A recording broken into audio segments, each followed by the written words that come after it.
Holes, Chapter 32. 2 days later, a new kid was assigned to Group D. His name was Brian, but X-Ray called him Twitch because he was always fidgeting. Twitch was assigned to Zero's bed and Zero's crate. Vacancies don't last very long at Camp Green Lake. Twitch had been arrested for stealing a car. He claimed he could break into a car, disconnect the alarm, and hotwire the engine all in less than a minute. I never planned to, steal one, he told them, but sometimes I'll just be walking past a real nice car parked in a deserted area and I'll just start twitching. If you think I twitch now, you should see me when I'm around a car. The next thing I know, I'm behind the wheel. Stanley lay on his scratchy sheets. It occurred to him that his cot no longer smelled bad. He wondered if the smell had gone away or if he'd just gotten used to it.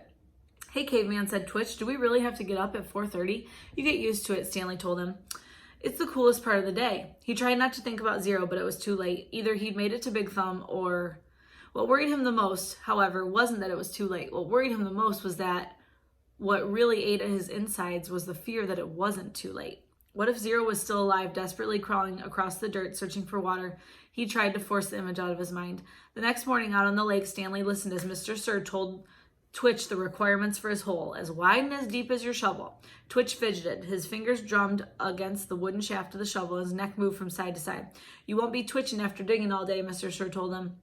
You won't have the strength to wiggle your pinky. He popped some sunflower seeds into his mouth and deftly chewed them and spat out the shells. This isn't a Girl Scout camp.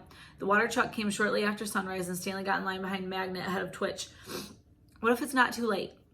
He watched Mr. Sir fill X-Ray's canteen. The image of Zero crawling across the hot, dry dirt remained in his head. But what could he do about it? Even if Zero was somehow alive after more than 4 days, how would Stanley ever find him? It would take days. He'd need a car or a pickup truck with a tank of water in the back. Stanley wondered if Mr. Sir left the keys in the ignition. He slowly backed away from the line and then circled over the side of the truck. He looked through the window. The keys were there, dangling in the ignition. Stanley felt his fingers start to twitch. He took a deep breath to steady himself and tried to think clearly. He had never driven before, but how hard could it be? This is really crazy, he told himself. Whatever he did, he'd know he'd have to do it quickly before Mr. Sir noticed. It's too late, he told himself. Zero couldn't have survived. But what if it wasn't too late? He took another deep breath. Think about this, he told himself, but there wasn't time to think. He flung open the door and climbed quickly inside. Hey, shouted Mr. Sir. He turned the key and stepped on the gas pedal and the engine revved. The truck didn't move. He pressed the pedal to the floor. The engine roared, but the truck was motionless. Mr. Sir came running around the side of the truck. The door was still open. Put it in gear, shouted Twitch. The gear shift was on the floor next to the seat. Stanley pulled the lever back and the arrow pointed into the letter D for drive. The truck lurched forward. Stanley jerked back against the seat and tightly gripped the wheel as the truck accelerated. His foot was pressed to the floor. The truck went faster and faster across the dry lake bed. It bounced over a pile of dirt. Suddenly, Stanley was slammed forward and then instantly backward as an airbag exploded in his face. He fell out of the open door and onto the ground. He had driven straight into a hole.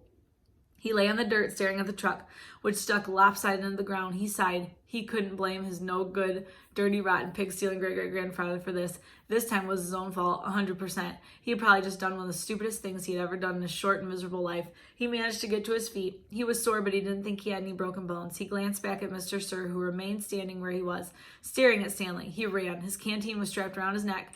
It banged against his chest as he ran, and every time it hit against him, it reminded him that it was empty, empty, empty.